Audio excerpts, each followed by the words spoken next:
Hello, and welcome. Welcome on into the Swear Word. I'm your host, Brandon Swear, and hey, this is a podcast for the Chilihead community, by the Chilihead community. Regardless of your spice tolerance, this is a place for you. Man, we have an amazing episode here tonight. We have two sauces on deck for Hot or Not. We have two amazing guests locked and loaded, ready to go. And of course, we had to bring back the Saucegauntlet. Episode 119 starts now.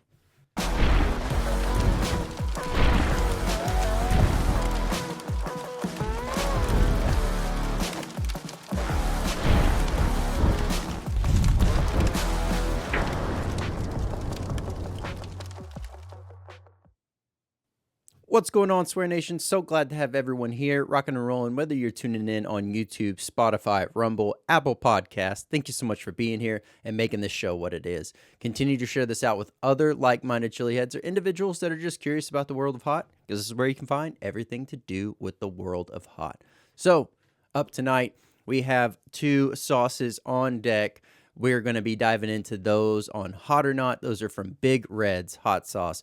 We'll be diving into those, as well as we have two amazing guests. Both of these gentlemen are from League of Fire. We have Matt and we have Paul. So we're going to be diving in, discussing everything to do with League of Fire, how they got started, and all the fun things in between, as well as, we brought back a very fun iteration of the Sauce Gauntlet. We will be diving into a Spicy Gauntlet tonight. So if you would have answered any part of the game any differently than Matt or Paul did, go ahead, let me know down in the comments what you would have changed or done differently. But let's do this. Let's go ahead and jump on over to Hot or Not.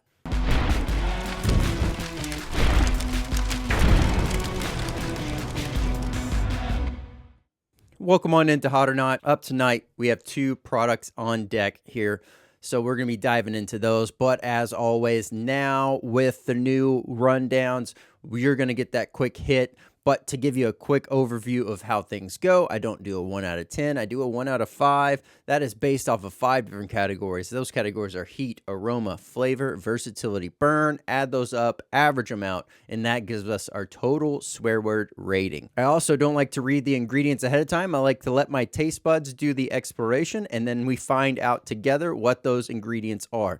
But let's go ahead and jump on over to these products. Big Red's Hot Sauce. This is the prickly pear hot sauce. As you can guess, this is definitely going to have prickly pear. I mean, it's in the name, no shock there. For all of those that are keeping track, I do not see any kind of perforations on the cellophane. No harm, no foul. Beautiful color on this sauce.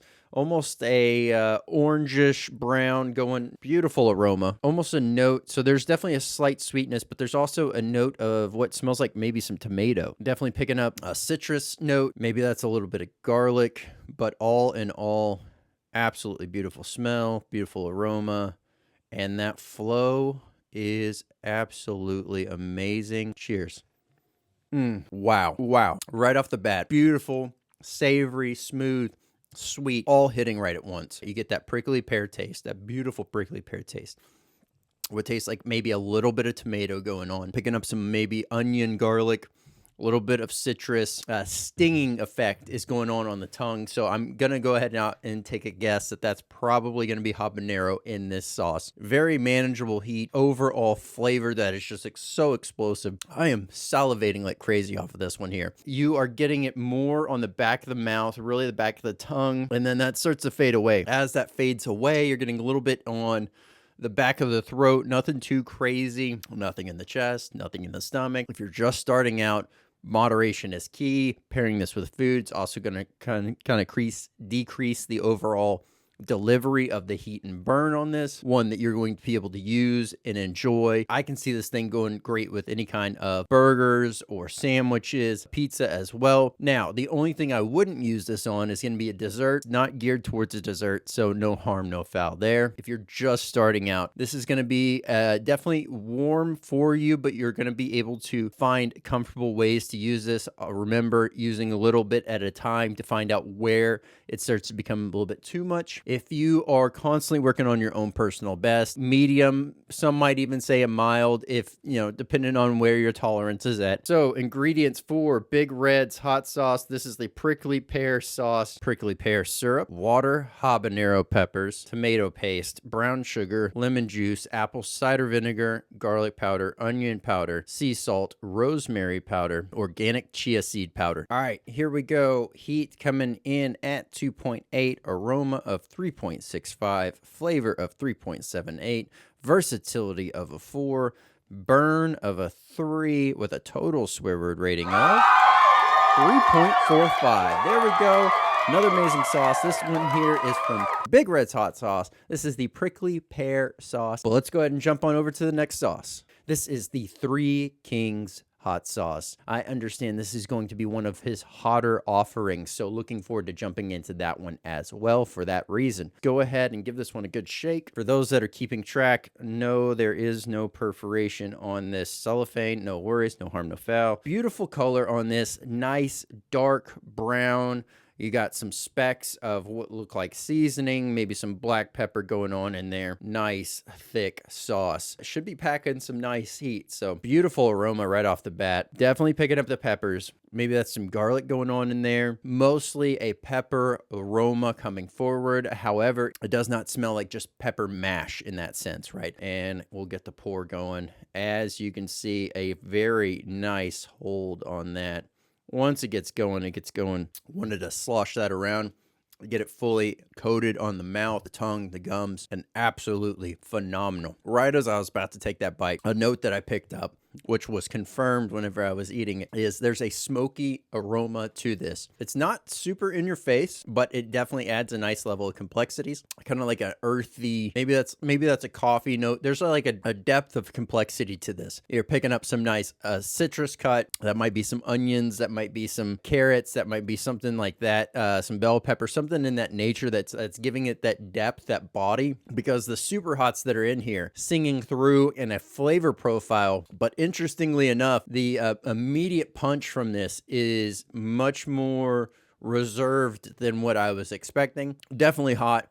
If you are just starting out, not the one you want to jump on into. There are plenty of other great sauces from Big Red's hot sauce that you can work into. This is going to be geared towards those individuals that are working on your own personal best. This is going to be, anywhere from a medium to a high heat sauce, depending on where your tolerance is at. Can see this thing going great on burgers, sandwiches, pizzas, tacos, enchiladas, quesadillas, pasta dish. This is going to go great on a protein dish. This is going to go great on chicken quarters off the grill, lathered with this and tossed in. Oh my goodness, that's going to be so good. Initially, heat as it comes on is a bit delayed, as to be expected with some of the Superhots, where it wants to park more towards the back of the throat. But you are getting the initial heat of, a very mild entry, nice smoky body, nice depth to this overall Chipotle delivery on that initial note as it's coming through.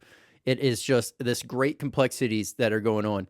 Then you're greeted with the nice Superhot flavor aromas, a little bit of a fruitiness, a definite increase in the overall delivery of heat, and it really starts to grab a hold of the back of your throat, and it just cranks up the dial. But let's go ahead and read some ingredients here. Water, ghost pepper mash, tomato paste, carrots, there we go, chipotle peppers, brown sugar, then we have garlic powder, lemon juice, apple cider vinegar, reaper pepper, scorpion pepper, cayenne, cumin, liquid smoke, hibiscus flower, pure coffee extract, organic chia seed powder. Very interesting, that hibiscus flower. I wonder if that has anything to do with the subtle, nice delivery and the handoff between that savory body into the notes of the Superhots. Heat coming in at a 3.4, aroma of a 4, flavor of a 4.23, versatility of a 4,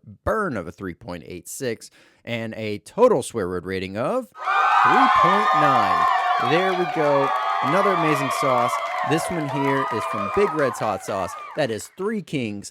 If you enjoyed these products discussed here on Hot or Not, I'll have the direct links for them down below.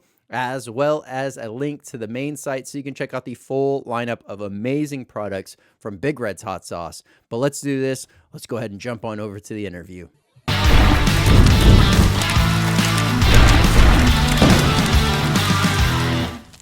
Hey, Paul. Hey, Matt. How's it going? Good. Thanks. Yourself? Doing good. Glad to have you here. I know this has been something that's been in the works for a while. Time differences are always a fun thing to have to figure out and navigate through. But glad to have y'all here and learn more about League of Fire. Glad to be here. Thank you. We're happy to be here. We are honoured to be here. Watched all your shows so far, and just gutted we couldn't come on a bit sooner, really. Yeah. I mean, hey, life and everything going on, it is. Y'all, as far as League of Fire, just alone, and of course, y'all have personal lives and everything else that's going on. That is just like navigating through all of that at once is going to be, of course, something that isn't quite as easy as just, tossing it all to the side to have something come together. But, glad to have y'all here. And one thing I always like to lead off with, the icebreaker, if you will, is what was the moment that you first, got into spicy food? And then what was that catapulting moment for y'all that you were like, let's start League of Fire? I mean, I've always been into spicy food ever since as a child. I always used to pimp my pizzas and that kind of thing with the jalapenos from the supermarket, and I was kind of always known as the one who just always liked it hot. Ever since I was growing up, I suppose things really kind of started kicking off when I sort of entered a couple of chili eating contests, knowing that I could probably do it, and I won one of them, and I thought, yeah, this is what I like. And then League of Fire, well, how did that happen, Paul? Quite by accident, I suppose, wasn't it? Well, it was a drunken evening, wasn't it? Yeah, it was drunk for Matt. I'm the supplier. Going back to the original question, though, to be honest with you, I'm going to put my hands up in the air. I die from spicy food. I die from it. But we're going to go back 20 years. Actually, not 20 years, only 5 years, because Shannon doesn't get older, you see. When I met my missus at university, you might know her name, Shahina. We all used to take the mickey because everywhere she'd go, she would actually have, all that time ago, I think it was actually the bomb in her bag. And then we'd go to eat, all of us friends together at uni in a group. And she'd always have chilies and everyone would be like, wow. And that was a long time ago. I mean, not that long, because obviously Shannon's still only 25. But it was, a little bit more in the past. And so that's how I got into chili, because of her, and then it rubs off on you. And then from Matt's segue about League of Fire, that's a funny story. Yeah, we actually love Matt. He has a channel called The Boy Tangent, and we used to watch that on YouTube. He probably doesn't realise it, because, Matt, when you used to see two views, that was Shannon and me in different rooms. And we used to watch him all the time religiously, right? And when we met him at a festival, we were like, yes, let's go and say hi to him.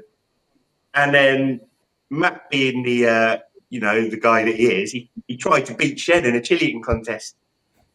And after that, he actually won one before that. And then he tried to beat Shen, and obviously he did. He only just missed out. He got all the way to the end. I don't like saying nice things about him, because he has to wear a hat, because his head's quite big already. So I don't want to inflate his ego, but he got all the way to the end. The whole crowd expected him to win. He just didn't look like he was going to tap out. And then he started getting paralysis in his face. It looked like it was. He actually looked more handsome with it, but it looked serious. And after that, I'm going to try and fast forward a bit now. I'm no good with technology. I made a really cheap website, right? And I put him in it, and it was a league table for chili eating contests, and he's in it because he's won. Fast forward, Shahina has been invited onto national television for a TV show at Pinewood Studios, and we said, Matt, come, you can be in this. He ends up at our house because we don't live far away, and then I ply him with whiskey. I show him the website, which is what you got over there, Dollar Tree version, right? And then he comes along, He's like, wow, I'm on a website for like my cheerleading contest. Yes. And I said, well, look, mate, actually, that was basically, this was something that Shenna had an idea for like ages ago. And I inspired me to do this. And then the next thing you know, he comes along and he's just takes it to the, professional level. So that's Yeah, I how we kind of married saw up. That's how me and Matt became man lovers. And League of Fire is now our baby. yeah, yeah. I saw Paul's website and thought, no, I could pimp this, and so I sort of found some sort of sports plugins that would work. I kind of fiddled around with them to create kind of profiles for individuals and kind of create all these league tables, and it kind of just evolved from there, really. The first league table was for just cheerleading contests to see the number of people who'd taken part and kind of won them. It was just it was fairly simple, but it just it had a slicker look and a slicker feel. And then we kind of we created league tables for other products like the Tube of Terror, for example, and then someone came up with the idea of allocating points for certain sort of heat levels, and then after that, people were doing them just so that they could be on the top of the league, on each of the tables that we created, and it kind of just took off, and it took off really, really quickly. And this was way back when I was actually, putting up these submissions that people would send in manually. Every single video that was sent in, I would have to look at it just to check that it was done correctly, and then I would create a post for it and then link that to the league table. So it was all done manually. I spent hours and hours and weeks just doing it, and it got to a point where it was just taking over my life. And but I just knew that it needed to be done because there was mileage in it. And after that, after a couple of years, I don't know how long was it, Paul, before we kind of did 2.0. Was that? I can't remember. Was that 2 years or so, or maybe not as long as that. I'm not very good with dates. I'm not very good with dates. We needed to make it kind of more user generated, so that the people would submit their own information and kind of almost like leave me out of it. We couldn't scale up basically because Matt was like, he would have ended up getting kicked out by his wife if he was just constantly. And don't forget, he had to watch the videos as well, make sure they were done. So he can't. I don't think anyone watching this could actually understand just how much time Matt put into that. And that was basically just because of an idea that came from Shahina, and then we took it to Matt, and then ruined his life. Yeah. Well, one of my favourite achievements. Yeah, I mean the crazy aspect of coming up with the idea and it being great and having all this, but then having to filter through and go and input all the data for them and check the videos to ensure that they're getting the correct points or no points and all this stuff is definitely intensive. Yes. For most that are watching, I don't think that they will fully understand or comprehend the amount of time that is needed to go into it. But yeah, from this standpoint of running the podcast and doing all I already know that takes a lot, just scheduling and doing all the inputs and all the other, as to where I had to do similar. I had to get out of my own way and find a better process for being able to have guests be able to get in and find a time that works, instead of me having to go back and forth and find the different calendar dates and all the other stuff. It really once you can get past that, it streamlines so much easier. And yes, it alleviates a lot of household disagreements about time allocation.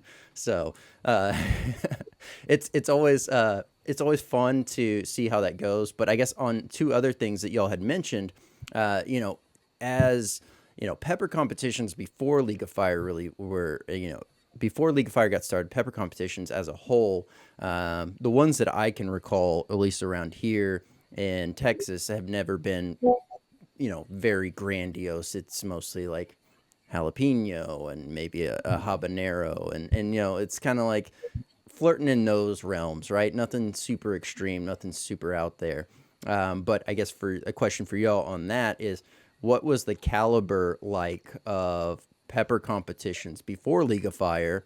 And then as far as like really that getting in and brought in, did you ever think that League of Fire, did you think from the start League of Fire was going to be a worldwide thing, or did you think you were going to try to centralize that to just Europe as a whole? Well, I tell you we what, kind of just I went tell you with, what, if you say Matt or Paul, because we always talk over each other, otherwise it's just something we do. It's because we're so similar. We're like Siamese twins. So Well, you how can about address either one of us, and then yeah. how about Matt? The question regarding the chili eating competitions prior to League of Fire, and then Paul, the idea of whether it would be centralized or globalized on League of Fire.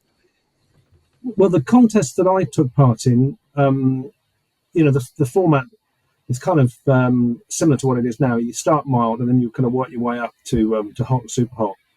I mean, we're talking about 10, 11 years ago, and I was eating chocolate scorpions, way back then, in Carolina Reaper, because of 2013 was when the Carolina Reaper became the world's hottest, I believe. Because prior to that, it was the Trinidad Moruga scorpion, I believe. Correct me if I'm wrong. And these peppers were being dished out. Prior to that, I don't know, because I hadn't taken part in any contests. But since then, the super hots are getting hotter.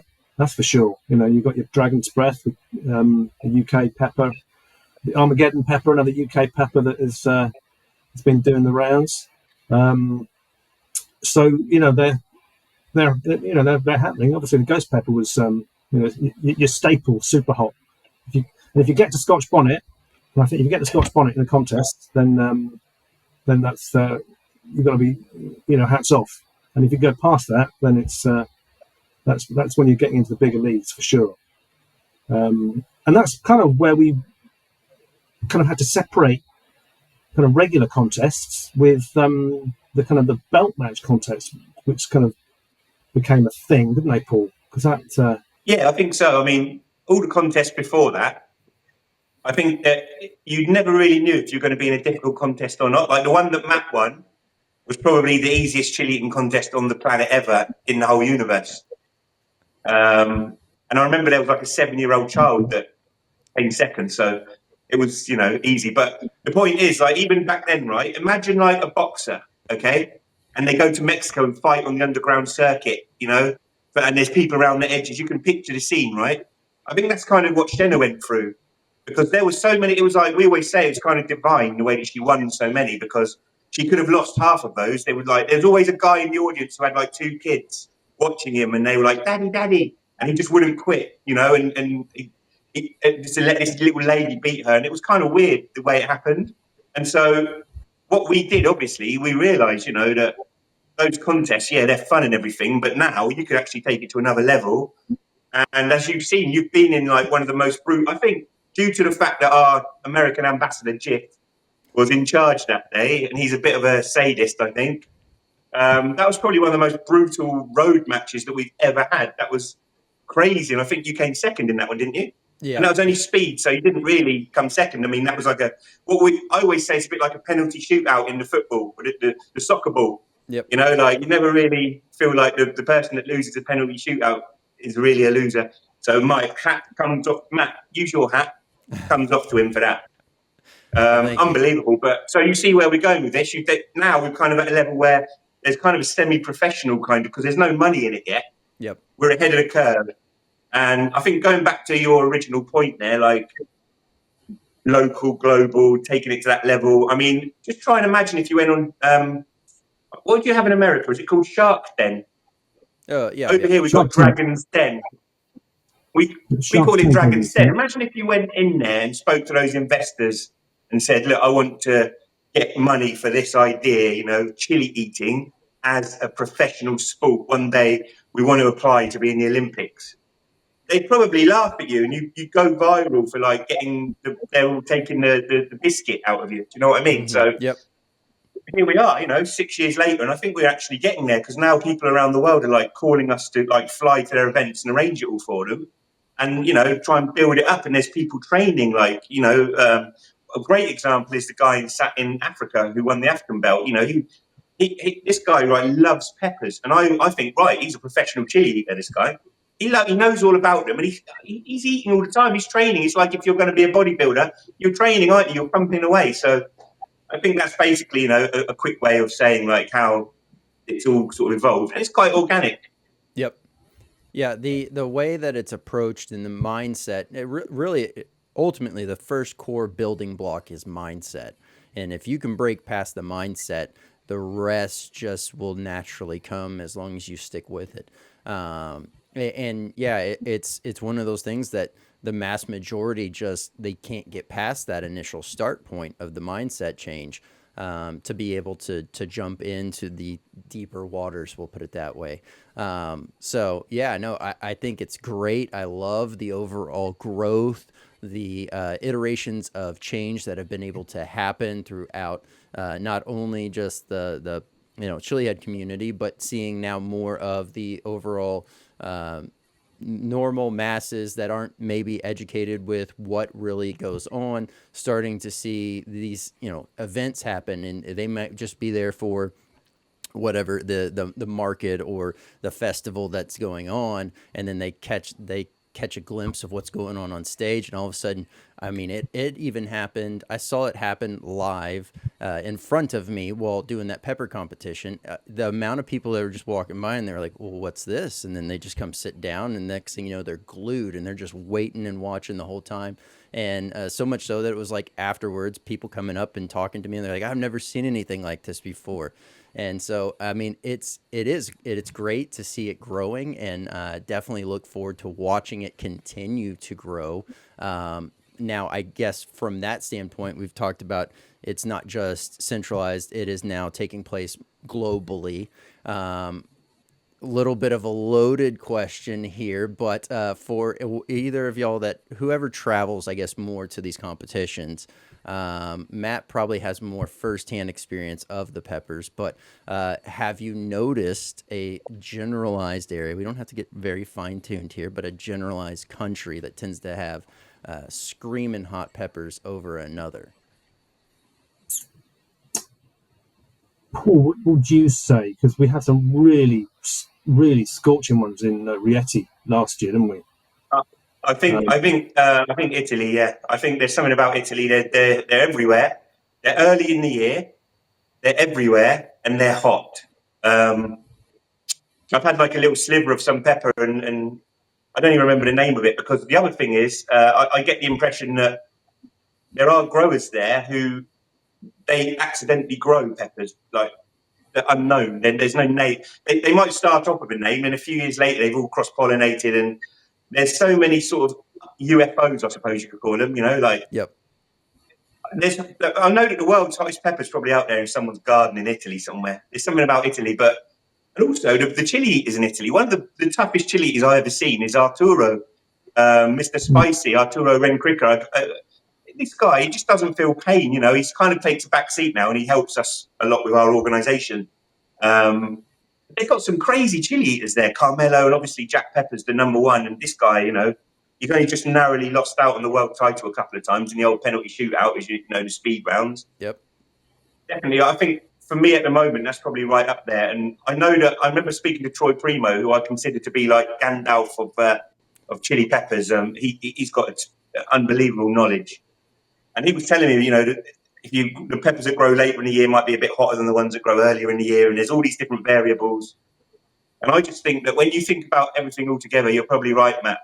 Probably is Italy. What do you think? What do you reckon, Matt? Oh, me? Well, I said Italy to start off with. So yeah. So we agree on that. I think I babbled a bit then. I think we agree on Italy. Well, I've started to kind of notice a trend, and it's just like it seems to be, obviously, which makes sense because there's a lot of Caribbean peppers are extremely, known for having a lot of heat as well. But it seems to be those much more humid areas, the body, land that's real close to a large body of water tend to produce some monstrous pods as opposed to, even out here in Texas, we go through that extreme heat, and then it goes, a false peak, and then it's back to summer again, and Mm. it's this weird, conundrum, and the plants just kind of struggle. So I don't feel like they don't always get to their full potential. Not saying that they can't. It's just they kind of seem to be a little bit stunted. So environments like Italy, like you're saying, having the capabilities of, being that close to the water, having a higher level of humidity. They seem to just, from what I've heard from others that have been traveling around trying different peppers, it always seems to be kind of the case there. So interesting. I think a lot of it is to do with the supply and demand as well, because in Italy there's a lot of people that use peppers. You wouldn't believe it, but there's a lot of people, and so now there's kind of a bigger market there as well. And I think you could say like Spain or Greece should be equally as hot, but it hasn't got into their cuisine as much. You could say Spain does. They have like what's the pepper? Is it paprika? I should know that. I can't remember. I mean, these countries, right? Something about Italy where there seems to be a lot of growers as well, and I think that's where America comes in, right? Because it's such a big subculture in growing, in the techniques and the art of growing hot peppers, and then there's a big market for it as well. I think that it is cause and effect. So I think there probably could be loads of countries potentially, but from what I've seen, Italy just produces some bangers, Yep. really hot. Yeah. I mean, they're so hot they look like Matt and his wife fronts. Damn fine. Well, Can you find that famous picture of Matt and his wife fronts and put it on as a thumbnail for this or not? It's on Facebook somewhere. we'll I have, don't we'll have know, to find that. they weren't wife fronts, they were boxers, and yeah, that's it was a long time ago. I was Okay. young and needed the money. Well, let's I'm gonna go ahead and pull up the site here as well, so that everyone knows what we're talking about when they get there, they're at the right place, etc. Obviously, you got the league tables and everything still showing on here. You got the blogs, the events where you can keep up with what's going on, and of course the shop. So as you mentioned initially, this kind of started out, it was really quickly put together, and then now y'all have had a chance to refine and really make this thing sing and become what it is. Yeah, as this whole process has progressed, and you see names drop on these leaderboards here, and the league tables, and people just stepping up to pepper competitions that might have been, for lack of a better word, unknown prior, and just coming in like juggernauts. How has that, has that been at all shocking, or is it just now it's almost expected at this point for y'all?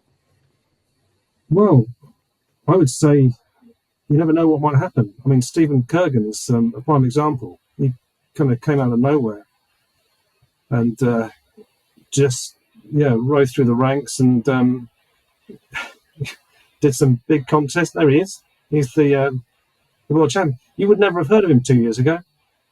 On a pepper with regards to eating hot peppers, and now he's our world champion. Yep. What do you think, Paul? I mean, You know what? Stephen Kurgan's a great example. And tell you what's even better about Fiery Red. I don't know if you noticed, I follow him on Facebook and all his social media. He's even growing peppers now in his back garden. Do you know what I mean? So this guy's like, it almost makes you feel kind of proud, that he saw League of Fire, started getting involved with challenges, worked his way up to be the world champion.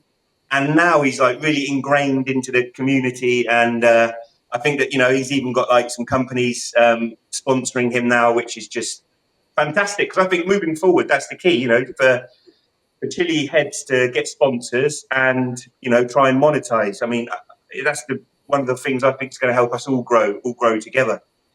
Yeah, absolutely. And yes, to that point, he was on the show shortly after he had won the world belt. And we were actually talking about how he was getting into growing, and the idea of him being away and setting up his system and more or less calculating like a potential loss that could have arose, and it actually turned out pretty good in his favor based on the system that he has set up. But talking with him then, it was like he mentioned he didn't really know that this community existed online until the Superhot movie, which ultimately was a great spotlight for League of Fire, for the community, for the idea of involving, much like Steven, and those that are out there but just did not know where to go. And so it's been absolutely amazing to see new blood entering into the overall love and sport and passion that is the pepper industry. And really it's motivating to see that spark happen, because as with, I'll use the growing example here, as you start out as a chili grower, you have all this, it's like a dog chasing its tail, right? You're trying to get it. You're trying to get it. So you go big and you go wild and all over the place. And it's kind of that same path whenever a brand new chili head gets in. They're like, okay, well, I could do that. Now let's see if I can do this. Oh, I can do this. Now let me push it to that. And so to see that motivation, that drive, that passion kick through is very inspiring and absolute fun to see. So, it's one of those things that, as you're saying, as these boards come out and it's a road match, and you see, okay, I know these 6 people, or I know these 8 people, don't know these 2, you almost inherently think, well, since I don't know them, maybe I should write them off. But you can't really take that approach, because there's so many, like Dean. He came to the scene on, what was that, the Erie match, I think it was his first time, and I had never That's seen when him I first before. met him. Yeah, and I Yeah, was he just was like there. blown away. And that's another one, because much like Stephen, he's now in like private chats with growers, talking about growing peppers. And I tell you what, he's actually you've just plucked out a real card there, because he could be a world champion for sure. Oh yeah. Really, really high tolerance in pepper eating, Dean. Yep. He's got Yeah. a great heart and great motivation. Definitely look forward to seeing as he continues his journey. But being, even though that he's relatively new to I guess the online scene, if you will, on a more public note, it seems to be that he's much more reserved and calculated, and so his movements are always done in such a way that it's not completely reckless. There's some things that you look at and you're like, oh, that's reckless, but no, he's clearly thought this through, because the level of determination that he enters with, it's like there's no doubt in his mind. Oh yeah. He's. I think everyone when we met him at Erie, he did the challenge, and then he did the golf. He just kept on eating these hot peppers, and everyone just kept calling him the Undertaker, from the WWF. Yep. And it was just, it was, he really did. He's got that. But one of my highlights of last year was actually sitting in Gettysburg with Dean, and he's come over and he just grabbed a couple of cigars, and we sat looking at the landscape at the barn in Gettysburg. And it was just a memory that makes it, like, for me, that's worth more than anything personally, is those experiences that you have with individuals and with groups. So Dean's always going to be like probably one of the highlights of my year was just meeting him, Yeah. And that second time when we were at the barn. And if anyone's watching this and you're around that area, or even if you're not, you've got to come to Blaze for the Brave, because we're doing it again this year in October, and it's just a magical place, and it's going to be a great event. I'm telling you. Absolutely. I Little plug there. I know I wanted to be there, and I still have it on the calendar, but it's looking like I might not be able to make that one in person, but might have some fun things planned potentially for little lead up to the event, for stuff to roll out on socials. So hopefully hype up those that are going to be competing, and really have some fun rolling out on that. I guess on that note, y'all, you have, uh, as we've already discussed, many different competitions around the world that take place. Obviously, it's a bit much for you to be, say, at every single one. So then it ultimately becomes a team effort and collaboration along the way with that. Uh, I guess, how does the process of knowing who to select for officiators, for MCs, and all that stuff come in? Because that alone has to take up a lot of time, as we mentioned at the very beginning. The time-consuming tasks that come in, it's just like that has to be high on that list as far as things that are still kind of eating into what y'all have, hands on day to day. Yeah, I mean, we've got. I mean, Shen works a lot behind the scenes, liaising with people with regards to the with these events. I mean, people really don't understand how much she works with the liaising and the artworks with the posters.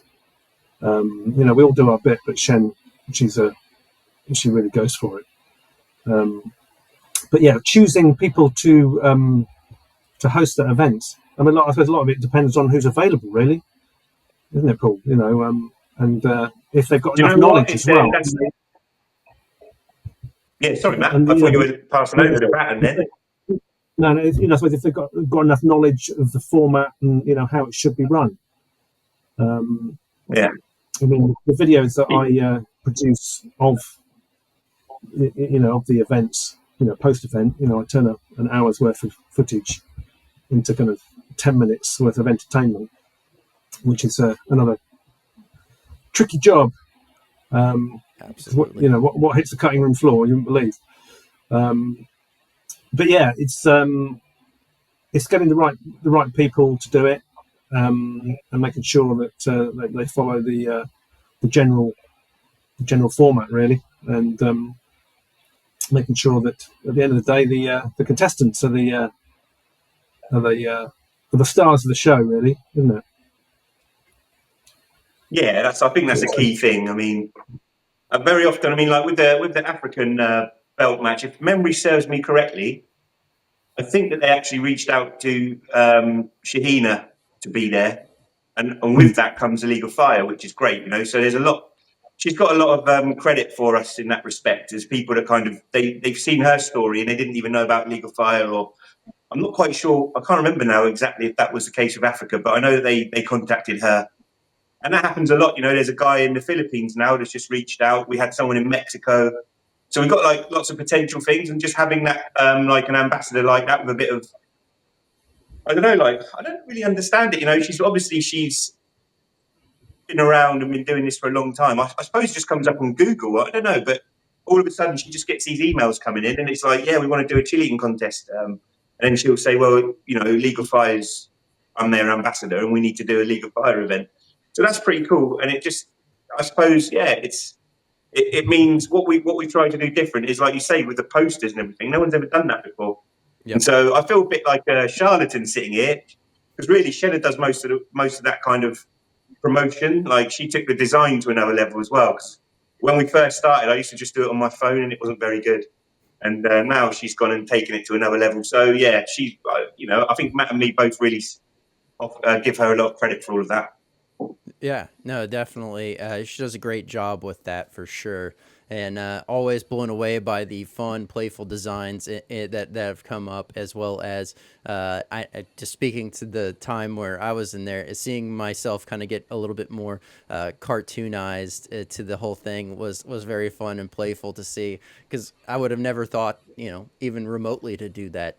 So yeah, it's a fun way for those that are committing to this event to have something kind of lead up into it and hype them up more.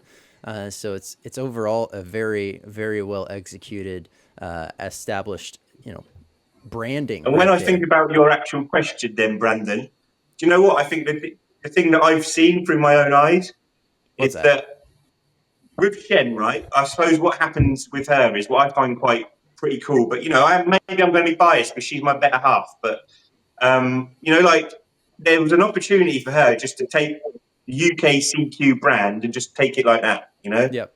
And I think what I really admire myself, I don't know about anyone else, but is when she does go to host. I mean, if you look at the latest video we've got, you don't even see her in it. You hear her, but and like in Africa, you know, the idea is that, you know, that's Stephen Kurgan's moment, or Gary, whoever won. So she's kind of taken herself back, and she's now. I think this idea of like creating a new sport that maybe people didn't take seriously 10 years ago. I think that's kind of like her motivation now, and that's where we're a sort of a team. Do you know what I mean? We've all got that motivation because it's not financially rewarding at the moment. Who knows? Maybe we'll be millionaires one day. Touch wood. There we go. There we go. You know, something that you had mentioned as well, and obviously there's other people that will, you know, whether it be a local level or city level or whatever, they'll end up trying to do their own iteration of whether that be a pepper contest or what have you. Have you found that there's been much in the realm of issues getting into certain events because of, like, say, someone else trying to throw anything like this, or are you pretty well established that you have the whole? I feel like you've done some research. No. You know what? There's always going to be people that. Do you know what? If there's competition and there's people that are trying to gun for you and maybe poach your gig or whatever, you know, you're always going to get people that try and block you. That's good, right? Because it means there's something worth fighting for. So absolutely, if nobody cared and no one bothered, that would be worse. That would be the worst thing. So we take that with a pinch of salt. Yeah, there have been other spicy leagues sort of over the years, and it's never, you know, I'm kind of like flattered in a way that people want to do it, but I don't think I just know that they don't realise the amount of work that goes in to keep it going. You know, getting it started is one thing, but keeping it going, keeping people engaged, it's a lot of work, which is why we've been around for 6 years. Yep. You know, and you know, onwards and upwards. Difficult, really.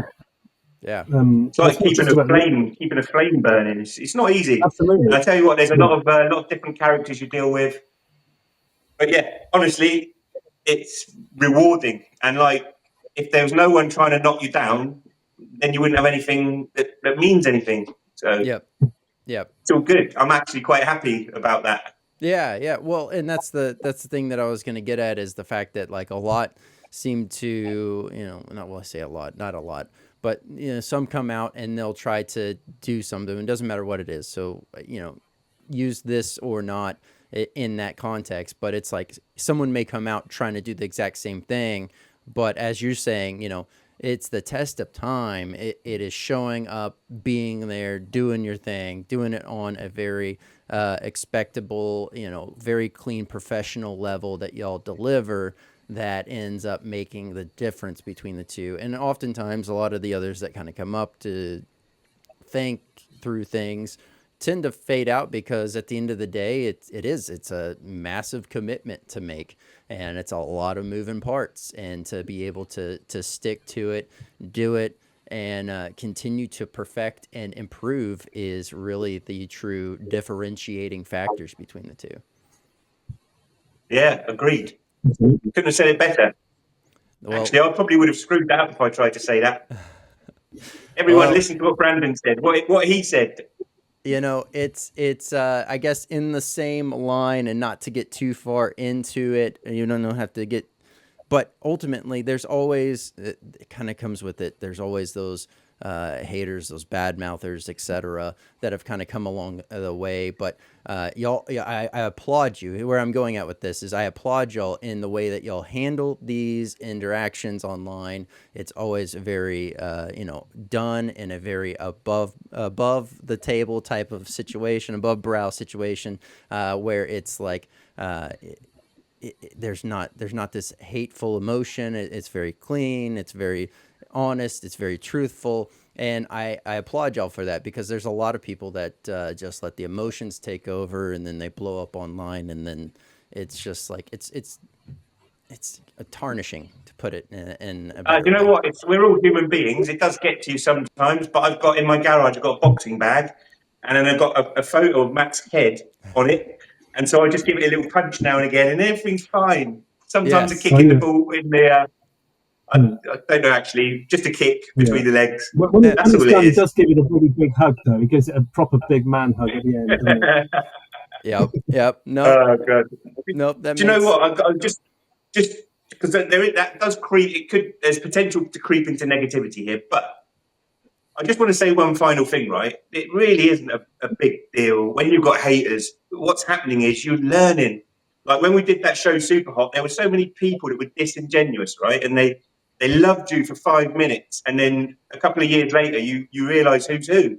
Yep. I mean, look at you, right? Here we are, 2 years later, and you're just, really in this with your heart. But there are people that are just, oh, can't get anything from that. Move on, and maybe they'll even go and be nice to these people that you can see have been just hating and digging. Yep. So what's happening is, I'm telling you, this is all positive. Yep. It's all positive, like really is, because you just learn and then it helps, and Absolutely. you can carry on and get to where you want to get quicker, like that. You know what I mean?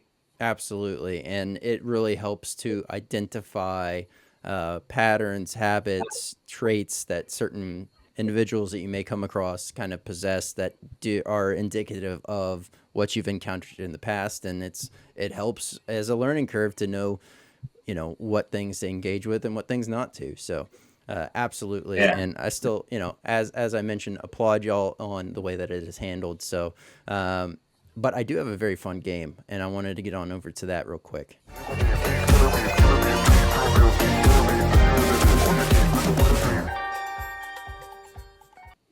I was always wanted to play this. All right, here we go. We have the Spicy Gauntlet. So I'm going to show you 16 different products on here. Only one can win. Just because one gets eliminated does not mean that it is absolute horrid and you would never touch it again. So with that being said, let's go ahead and get into this. Up first, well, we have the burn onion and we have the wasabi for disaster. I've always wanted to play this game, and I've had to test pretty much all of these. Yep. 100%. That one, the tasty, in my opinion, is the burny and is tastier. But wasabi's more of a challenge. All right. I love wasabi, you see, so I like the way it blows away my sinuses. Very cleansing. So All right, we'll go with Matt's option then. We'll go with wasabi because there's All not right. much difference between the flavors. They're both good flavors. All right. I like it. And we move on. This might get a little bit hard here today, but I decided to do the hotter version versus the less hot version. So we have the nougat to be kidding me, and then you nougat really. That's not how you say it. It's you gotta be kidding me. Nougat. Okay. You gotta be kidding me. Nougat. There we go. That's a New York accent, isn't it? New Yorkers. He's Yeah. from Texas, Matt. Texas. Yeah. They don't say nougat. They don't do that there. Nougat. I came up with these names. So Yeah, this was Matt's idea, this name, and 100% I'm going with the mild option. yeah, the original, definitely. All right.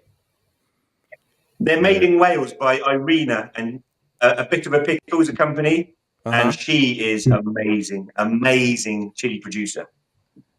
Yeah, I was going to ask as we get into these how that came to be, but it looks like we've already crossed that path, and now we have the Ryback Chug versus Firana. Well, Firana I all would day say- long. The Firana doesn't taste that bad. It's quite nice. I quite like that one. Firana. let's go with What do you reckon, Firana. Matt? We'll go with Firana. Yeah, I mean it's. I still remember seeing Carol sample some of that when he was at the at Windsor last year. He just sampled a bit. He was surprised, and also that chap online, that chap from up north, that on Facebook. He had some. I can't remember. Peter somebody. He was The content hilarious. creator did it, didn't he? He He got a lot of views. It's good. Yeah. Well, let's see. We have an Chili of the Valley shootout here. We have LSD versus Reaper Roulette. Well, I'm I'll let you go, quite up Matt. for a I'll bit let of you go. LSD. I've never tried either.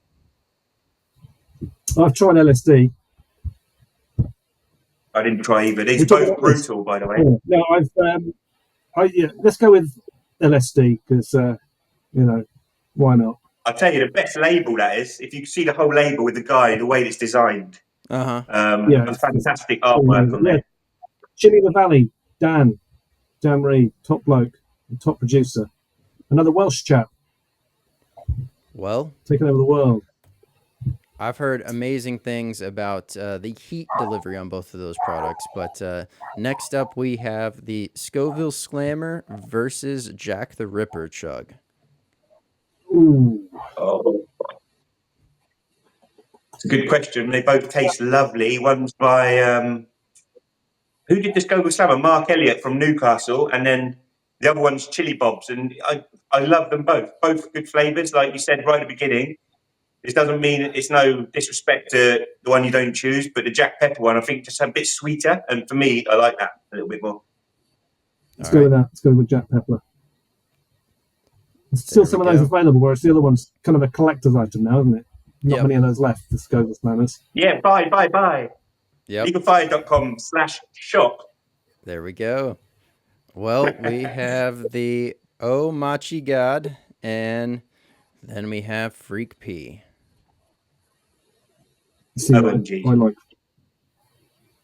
OMG. OMG by a mile. Okay, OMG. Yeah. Oh, OMG, yeah. God. There we go. All right, up next we have Purgatory versus the pineapple or the hell pineapple. No, this I can't believe mean, you did that. Yeah, this is mean because we've got two different. Yeah, that's tricky. The thing is, I tried Purgatory. Sorry, Matt, you go. Yeah, go on. Well, no, you said you tried Purgatory. Right? That shouldn't be a challenge. I'm sorry. I told you we'd do this. Matt, you go. I'm going to keep stum. You talk. Well, Purgatory. I mean, Burning Angel chili. They're amazing. Pain in the Pineapple. I was at Harvest 912. Amazing people. Amazing what they do. I'm kind of hoping there's going to be another Harvest 912 further down. So let's go with Purgatory. All right. I would agree with that. You know, the Purgatory as well, just interestingly, that's made in Slovakia. How cool is that? It just shows how global the whole thing is. That is very cool. That is indeed. Up next, well, you called it. We have a shootout of the Holy Cow Licks. So we have, you pick your poison. You have the mint versus the cinnamon. I didn't try either one of those. No, cinnamon would be the OG on this one, I reckon. Yep. Stick with cinnamon. All right. Boom. And, well, now we are down to the final 8. So up next we have the Wasabi for Disaster versus the Nougat to Be Kidding Me versus Firana versus LSD, and then Jack the Ripper versus OMG, and Purgatory versus the Holy Cow Lick. So let's go ahead and zoom on in over here. And where would you like to take this first duo between the Nougat to Be Kidding Me and Wasabi for Disaster? Nougat, Paul? 100% Nougat. Yeah. All right. I've heard that the Wasabi for Disaster is definitely one of those that is drying of the mouth, and that is another thing to battle during that. And that's the one thing I love about a lot of these challenges. It's not just a single challenge aspect. There's a multitude of lanes that you have to mentally clear in order to accomplish these. So y'all do a great job in having these challenges come together and aligning them up as, point ranking challenges. So, Furana versus LSD. Paul, you decide. I think I know which one you're going for. Oh, do you know what? I haven't tried LSD. It scares me. I think that Farana's okay. And I like the fact it's just unusual. What other spicy is it blue striped Travali? Is that even a fish, or did I just dream that up? I can't Travali, Trevally, isn't it? yeah, the blue stripes. I thought that was a Literally, singer. I thought that was the guy that did the song Begging or Grease. Was that Frankie Valli? You're thinking of Frankie Valli in the Four Seasons. Yeah, Maybe. yeah. No, you're going off on a Firana. tangent. That's my job. Yeah, All right. Farana. Firana. All right, Furana, it is. Moving on over, we have Jack the Ripper versus OMG. Jack the Ripper. Oh. Tastes good. It shouldn't be a challenge. It should be enjoyed, that sauce. What do you think, Matt? I'm going to say Jack the Ripper. It's up to you. You can have Jack the Ripper, yeah. Jack the Ripper, yeah. All right, let's get this on over there. Boom, boom. And moving on to Purgatory versus Holy Cowlick. I mean, what are the kind of what are the categories? Are we just deciding on our favourite? Is that the this is the decision and how you're doing it is totally up to you. So all things considered, that Purgatory tastes good. You know, it's if you've ever tried Harvest 912's hot sauce challenges, yep, you'll probably say the same. Like, they shouldn't be a challenge. You should use those on your food. They're delightful. And the same with Purgatory. So that challenge is one that you're going to enjoy the flavour of. I honestly haven't tried the lollipops, so I'm going to go with Purgatory. But Matt, you can have the final say, mate. No, let's go with Purgatory. I'm up for that. All right. Simple enough. And we are down to 4. So, New Got to Be Kidding Me versus Furana. Where would you like to take this one? I would say Nougat. What about I you, would Paul? say I'd say Nougat because I love Irina and she's just an amazing person and very skilled. But there's something about the Furana I think it's cold. I think it's a classic challenge. But Matt speaks, we listen. All right. Well, you don't.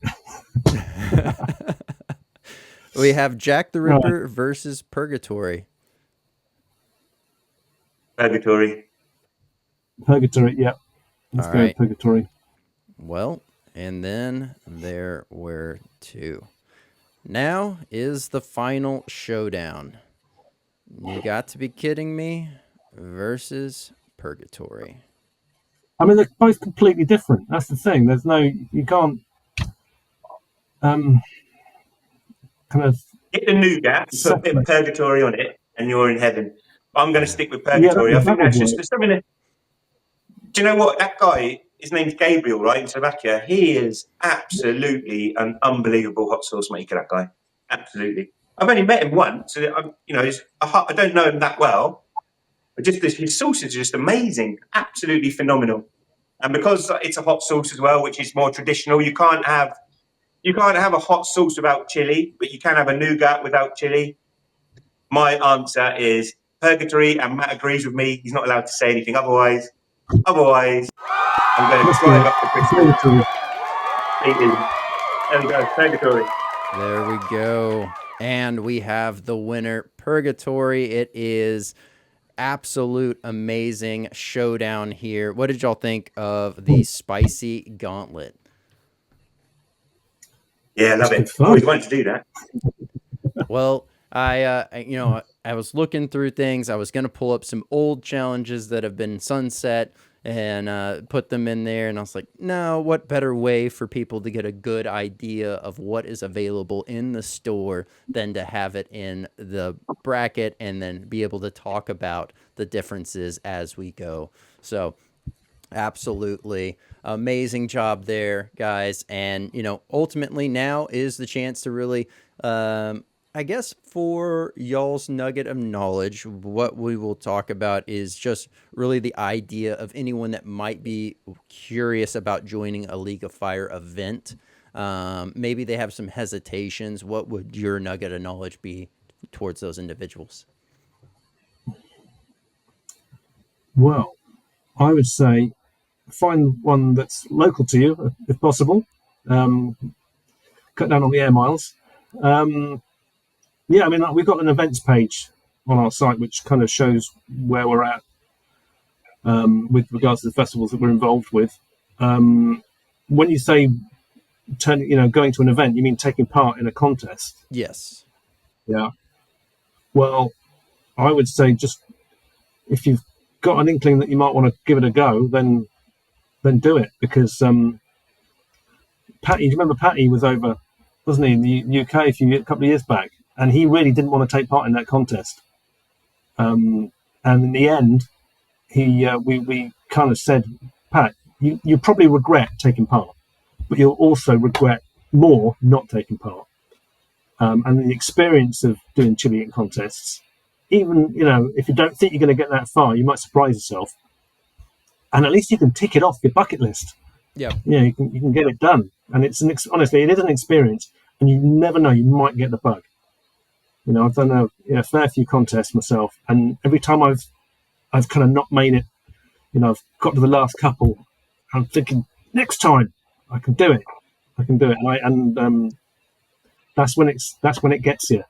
Yep. That's when it gets you. Absolutely. And there are some people out there. I would have to just say the opposite of Matt. That's what we do. I would say don't go to unlocal. Look, if you've got a holiday, look where there's a hot sauce festival and go on a holiday. Go meet new people in a new language, in a new country, because these things are getting bigger and bigger and bigger. And you don't even have to take part in a contest. Just come along and meet a load of chili heads.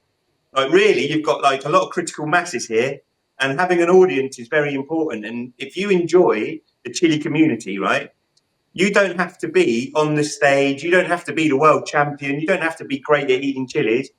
Like I'm the luckiest man out of all of us, because Matt does a lot of the nitty gritty, admin work. Shenna does all the liaisons, and I get to be the chauffeur, And so I'm there, and I'm meeting the nicest people in the world. Like I just told you about the Dean conjured heat last year, and I'm just telling you, do it the other way around. Don't go local. Look at your holidays. If there's a hot sauce festival in Slovenia or Bulgaria, Sofia is a beautiful city. Rieti near Rome, you wouldn't believe it, medieval hilltop town, 100,000 people come there. Main event, the League of Fire Intercontinental Belt match. Look at that, fly there, meet loads of people, and you'll have an experience that you'll never forget for the rest of your life. Very well do said. Local. Yeah. Do local and the big ones. Yeah. I'm about freedom of movement, I like people to like all different things. Matt, do local. Yeah. Me, don't do local. Get out there and meet everybody. I was going to say do both. Do everything. No, I'm joking. I'm just winding Matt up. I'm winding him up. Do both. All right. Very well said. And now is y'all's chance to put someone on the hot seat. This is someone that you think would make a great guest for the show. Oh. All right, right, he's already been on there. Troy? Yep. He's already been on.